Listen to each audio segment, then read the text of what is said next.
Welcome friends. In this video related to design of RCC, we'll try to start with one-way slab in this video. So we'll see the design of one-way slab. Before that, I want to revise some part of slab, that is regarding classification of slab. We are going to design the slab based on the classification on the basis of spanning direction.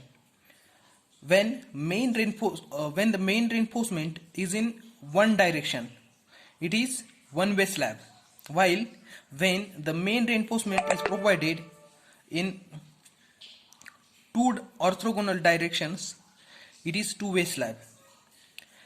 When slab is supported on two opposite parallel edges, it spans only in one direction, that direction perpendicular to the supporting edges. It bends in one direction and main steel is provided in the direction of span. Such slab is known as one-way slab. When the slab is supported along all the four edges, suppose if a slab is supported on two edges only, then it is called as one-way slab. It is when it is supported on all the four edges, then it is supported on all the four edges, and when the supports are perpendicular to each other, the slab bends in two directions at right angles to supporting edges. The slab is called two-way slab.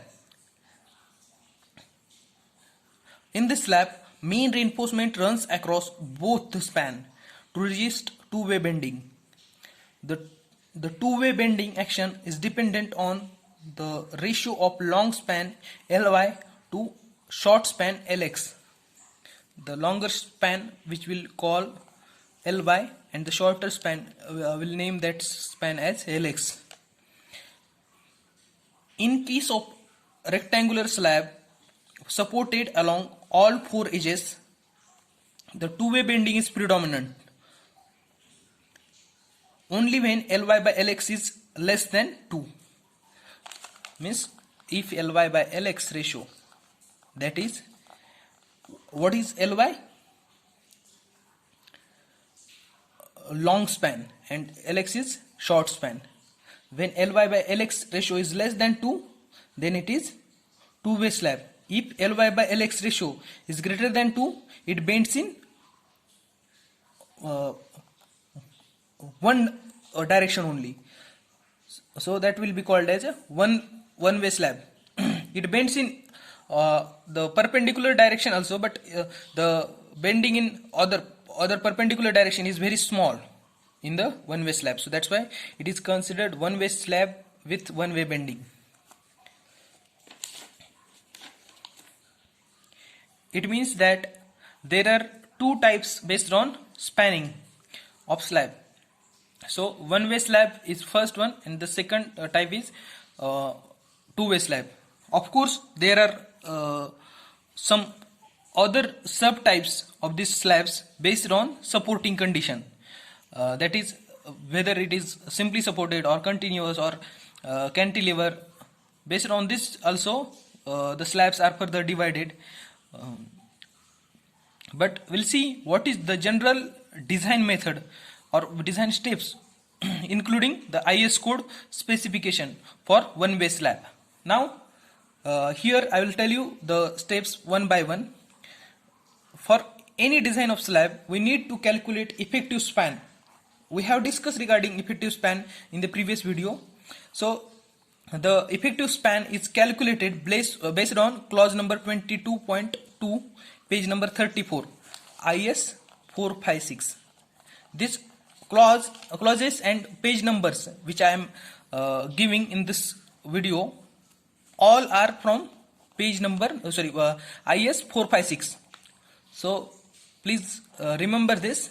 I am telling this from IS code 456.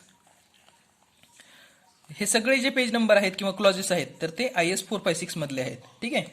तर first स्टेपमध्ये आपण effective span calculate करतो, तर ते page number 34 वर clause number 22.2 वर दिलेला आहे. In the second step we'll calculate the trial depth, which is explained in the clause number 23.2.1, page number 37 of IS 456.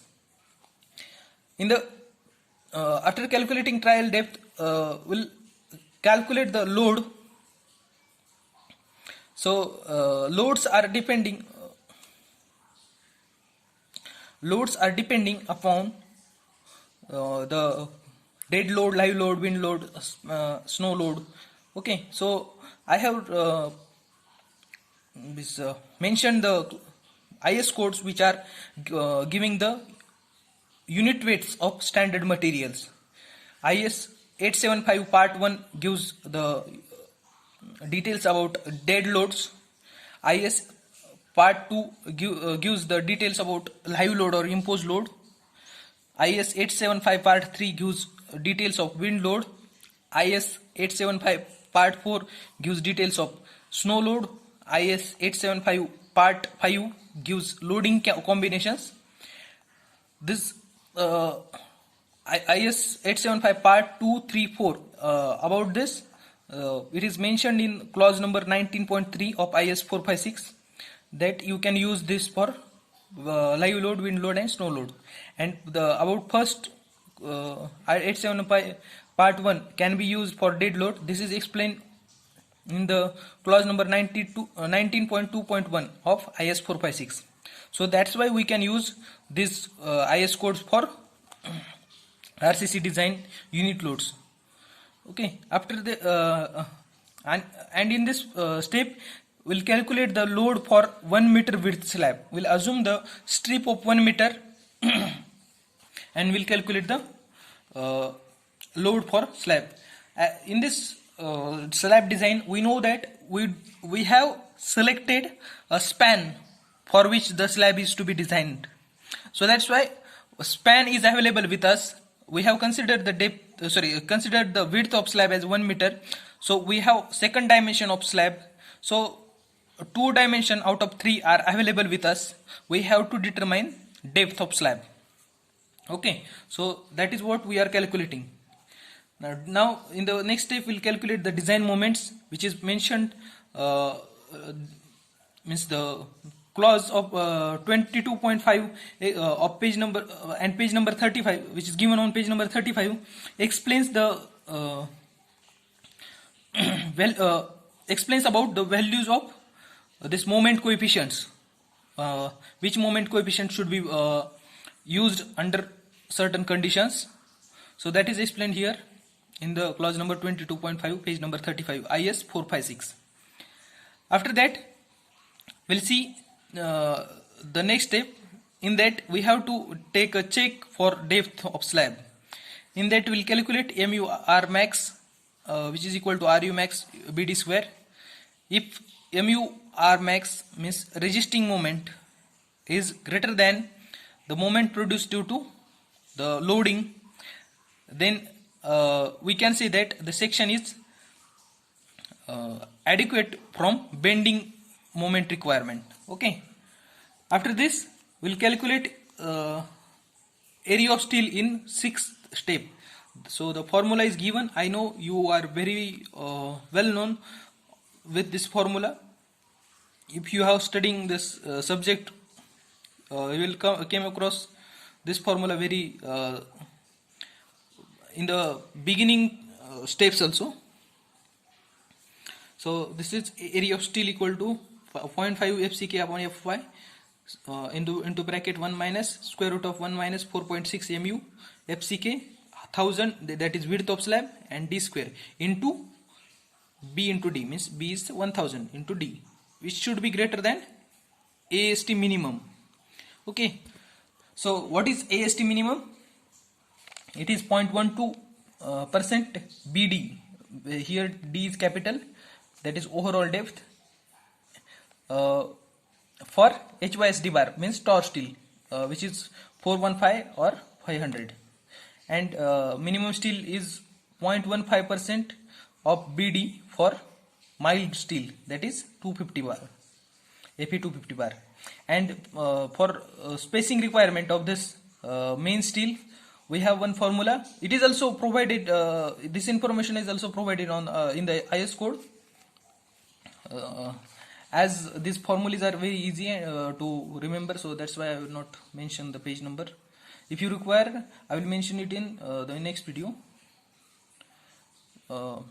AST, area of bar used, small AST means capital AST, area of steel required, so that is explained here. The spacing shall not exceed 3D or 300, or this means 1, 2, 3, whichever is lesser out of this 3.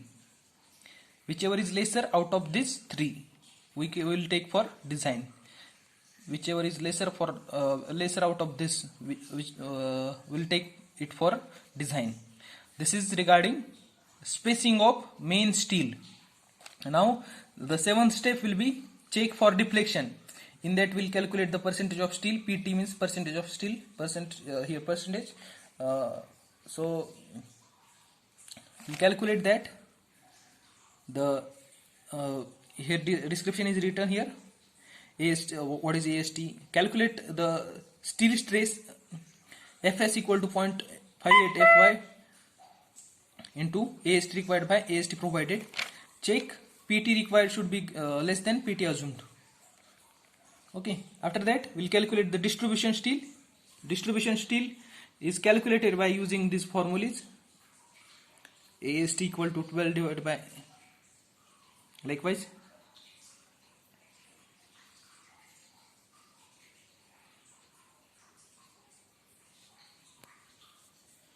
I think here it should be 15 because we have taken 100.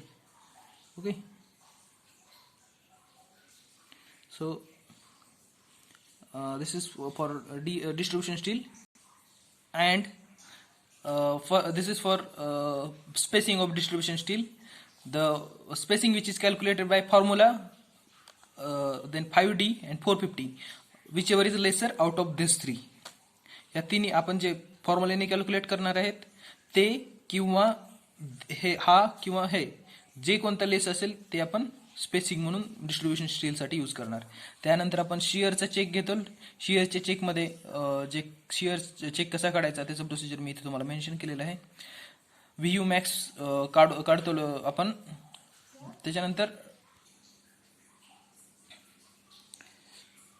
After that will calculate tau UC, and finally you have to check that this